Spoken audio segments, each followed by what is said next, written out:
Okay, so now you got to take apart the steering wheel column plastic. So underneath the column, you'll see a 7mm, I guess, like a screw, whatever. So you need a 7mm socket, whatever. So once you take that off, there's like a little hole where you can stick your hand in. This, you kind of pull down on it and it'll pop loose these tabs, and basically it loosens this thing entirely. You can leave it there though.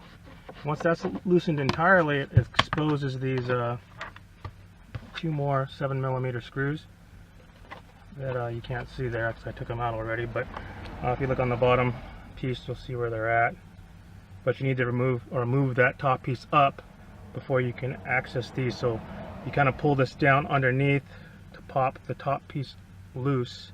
This will still be hanging there like this, bolted on or screwed on.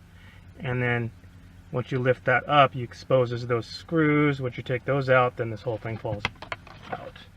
And then the 4 screws on the clock spring, 1, 2, 3, 4, should be all that's holding it on. So that's next. Okay, so I lied. Before you unscrew the clock spring, you probably want to unplug all the plugs you can. I know there's one underneath right there, and then under here, there's 2 more. You can see those back there. There's 2 plugs back there.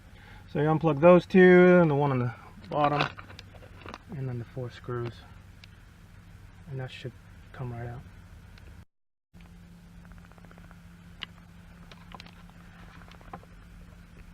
Okay, so on these top plugs,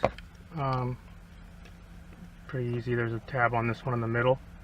Push down on that, unplugs out of the back of the clock spring. This one's a little trickier. Took me a minute to figure that out. Basically, you got to pull this tab, red-looking tab thing, out of this plug through the back. Once you pull that out, then you can push this thing down to unplug it. So that took a second to figure out. And then after removing those 4 screws, and then I believe to get this one unplugged, there's like a little tab in there. You got to push down the really small pin or screwdriver, and that should unplug this part. So, and then the clock spring comes right out.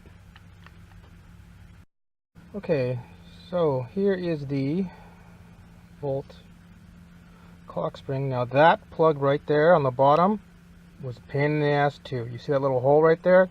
That little tab is what's holding that plug in, and that's a pain to get to. Like, you need a really small screwdriver to stick in there and have it clear that tab. Once that clears, that thing comes out a lot easier.